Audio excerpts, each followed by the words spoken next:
नमस्कार और आज के इस विश्लेषण में स्वागत है। आज की हमारी यह चर्चा एक ऐसी महान और प्रभावशाली शख्सियत पर केंद्रित है जिन्होंने सदियों पहले अध्यात्म और समाज दोनों की दिशा बदलकर रख दी थी।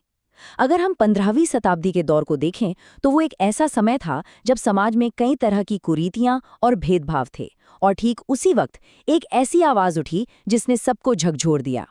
आज हम सिख धर्म के संस्थापक और पहले गुरु नानक देव जी के जीवन, उनके दर्शन और उनकी एक ऐसी विरासत पर गहराई से चर्चा करेंगे जो आज के आधुनिक दौर में भी उतनी ही प्रासंगिक है। आइए उनके ऐतिहासिक और आध्यात्मिक प्रभाव को एक एक करके समझने की कोशिश करते हैं। तो इस चर्चा का रोड मैप बड़ा ही सीधा सा है। हम सबसे पहले उनके शुरुआती जीवन को देखेंगे, फिर उनकी मूल शिक्षाओं और दर्शन की तरफ बढ़ेंगे। इसके बाद उनकी उन महान आध्यात्मिक यात्राओं यानी उदासियां को समझेंगे और अंत में सिख धर्म की स्थापना पर चर्चा करेंगे। चलिए पहले भाग से शुरू करते हैं, प्रारंभिक जीवन। यहाँ हम उस शुरुआती वातावरण को देखेंगे जहाँ से एक महान आध्यात्मिक नेता का आगमन हुआ। किसी भी विश्लेषण में समय और स्थान को ठीक से समझना बहुत जरूरी होता है। 15 अप्रैल 1469 ये वो दिन था जब ननकाना साहिब में उनका जन्म हुआ। शुरुआती बचपन से ही उनमें गहरी आध्यात्मिक प्रवृत्ति दिखाई देने लगी थी। ये बिल्कुल स्पष्ट था कि उनका रास्ता कुछ अलग था। फिर वयस्क होने पर उन्होंने विशाल आध्यात्मिक यात्राएं शुरू की जिन्होंने उनके ज्ञान को पूरी दुनिया तक फैलाया, और आखिर में 22 सितंबर 1539 को करतारपुर में उन्होंने अपनी आखिरी सांस ली।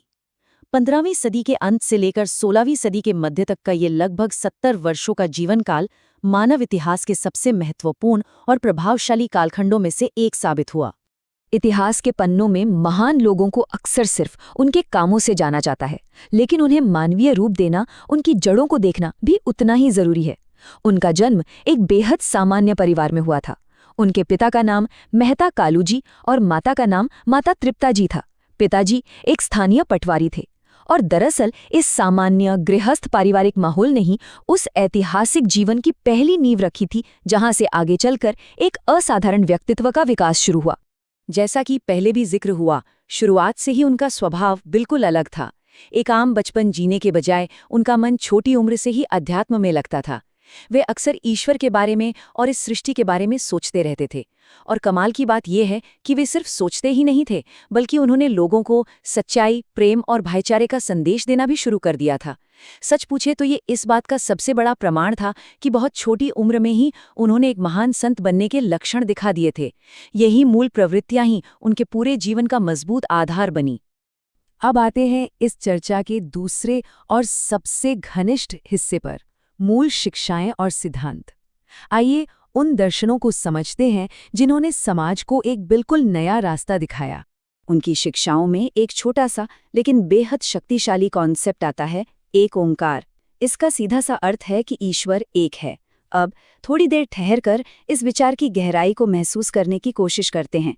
एक ऐसे समय में जब समाज पूरी तरह से विभिन्न मान्यताओं, अनेकों देवताओं और अलग अलग वर्गों में बटा हुआ था, तब ये एक सार्वभौमिक, सबको जोड़ने वाला एकीकृत विचार था। ये केवल एक शब्द नहीं है, देखा जाए तो ये उनकी पूरी आध्यात्मिक सीख का केंद्र बिंदु है। एक ईश्वर यानी सब बराबर। और ध्यान देने वाली बात यह है कि उनकी शिक्षा केवल ईश्वर के ध्यान तक सीमित नहीं थी। उन्होंने एक बहुत ही व्यवहारिक निर्देश दिया, जीवन को हमेशा सच्चाई और ईमानदारी के साथ जीना चाहिए। ये कोई हवा में उड़ता हुआ एब्स्ट्रैक्ट विचार नहीं था, ये दैनिक जीवन जीने का एक सख्त और अनिवार्य नियम था। एक गृहस्थ जीवन जीते हुए अपनी मेहनत की कमाई खाना और सच्चाई को अपने आचरण में पूरी तरह से उतारना, इस चीज को उन्होंने सबसे ज्यादा अहमियत दी।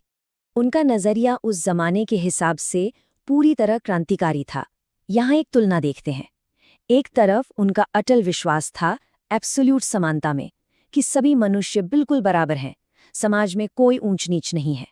वहीं दूसरी तरफ इसलिए उन्होंने जाति भेद, अंधविश्वास और समाज में फैले हर तरह के अन्याय का खुलकर विरोध किया। याद रखिए, 15वीं सदी का भारत एक ऐसा दौर था जहां जाति प्रथा अपनी चरम सीमा पर थी। ऐसे माहौल में बिना किसी डर के सभी को एक समान बताना और अंधविश्वास को चुनौती देना सच में एक समाज सुधारक का क्रांतिकारी कदम था। तो सवाल उठता है कि इन सब सिद्धांतों को रोजाना की जिंदगी में कैसे उतारा जाए? दैनिक अभ्यास में क्या शामिल होना चाहिए? जवाब बड़ा स्पष्ट था, जरूरतमंद लोगों की हमेशा मदद करना, सच्चाई के मार्ग पर चलना, लोगों के बीच प्रेम बांटना और खुद को दूसरों की सेवा में समर्पित करना। इन बातों से ये बिल्कुल क्लियर हो जाता है कि उनके दर्शन में अध्यात्म और सामाजिक कल्याण अलग अलग नहीं थे, बल्कि एक दूसरे से गहराई से जुड़े हुए थे। बिना समाज की सेवा किए सच्ची आध्यात्मिक उन्नति असंभव मानी गई। चलिए अब तीसरे भाग की तरफ बढ़ते हैं, उदासियां, यानी वो महान आध्यात्मिक यात्राएं जिन्होंने इस शांति के संदेश को दुनिया तक फैलाया। इस ऐतिहासिक शब्द को समझना इस विश्लेषण का एक बहुत जरूरी हिस्सा है। उदासियां ये उन लंबी दूरी की आध्यात्मिक यात्राओं को दिया गया औपचारिक नाम है जो सच्चाई का संदेश फैलाने के लिए की गई थीं। हम आज के ज़माने में ट्रैवल करते हैं जहां फ्लाइट्स और कार्स हैं, पर उस सदी के बारे में सोचिए, न कोई आधुनिक यातायात की सुविधा, न पक्की सड़कें और न ही जीपीएस या नक्शे। जंगलों, पहाड़ों और अनजान क्षेत्रों को पैदल पार करना पड़ता था। इन यात्राओं को पूरा करने के लिए जिस शारीरिक क्षमता और अपने मकसद के प्रति जिस अटूट समर्पण की आवश्यकता रही होगी, वो सच में असाधारण है। उन यात्राओं का भौगोलिक विस्तार अगर हम देखें तो वो रोंगटे खड़े कर देने वाला है। पूरा भारत, तिब्बत, श्रीलंका और यहाँ तक कि अरब देश भी। उस ऐतिहासिक दौर में इतने अलग अलग देशों तक पहुंचना, इतनी विशाल दूरियों को तय करना और ऐसी सांस्कृतिक सीमाओं को पार करना अपने आप में एक चमत्कार जैसा है। ये दिखाता है कि एक महान विचार किसी सीमा या नक्शों के अंदर कैद नहीं रह सकता।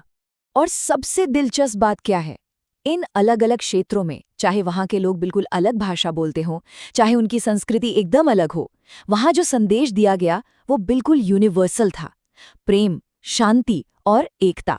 हर जगह लोगों को यही एक सीख दी गई।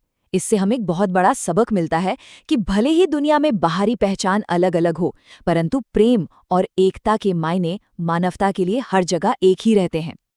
अब हम इस चर्चा के अंतिम भाग में प्रवेश करते हैं, सिख धर्म की स्थापना और इसकी सदियों पुरानी विरासत। इन सभी सीखों और इन महान यात्राओं का आखिर में परिणाम क्या निकल कर आया? इन्हीं सबसे सिख धर्म की नींव रखी गई, एक ऐसा नया रास्ता जिसमें अनुयायियों को एक क्लियर और साफ दिशा मिली। यह एक ऐसा रास्ता है जो पूरी तरह से सत्य पर आधारित है, जिसमें सक्रिय सेवा यानी दूसरों की भलाई सबसे ऊपर है और जिसमें गहरी भक्ति शामिल है। यह देखना वाकई प्रेरणादायक है कि कैसे जीवन भर का ज्ञान और तपस्या एक ऐसे औपचारिक रास्ते में बदल गई जिसने उस समय के भटकते हुए समाज को एक नई उम्मीद दी।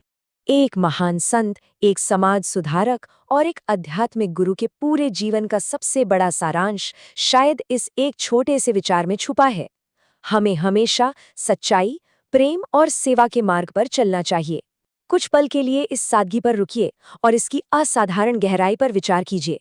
इस एक लाइन के अंदर एक बेहतर इंसान बनने का और एक बेहतर समाज बनाने का पूरा फलसफा छुपा हुआ है।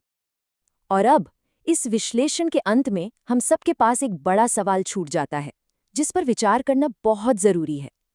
सदियों बाद भी आज के इस तेजी से भागते हुए आधुनिक दौर में क्या सच्चाई, प्रेम और सेवा का ये अटूट रास्ता हमारी मानवता को आकार देने में सक्षम है? क्या ये आदर्श आज के इस टेक्नोलॉजी और आर्टिफिशियल इंटेलिजेंस वाले समाज में और भी ज्यादा महत्वपूर्ण नहीं हो गए हैं?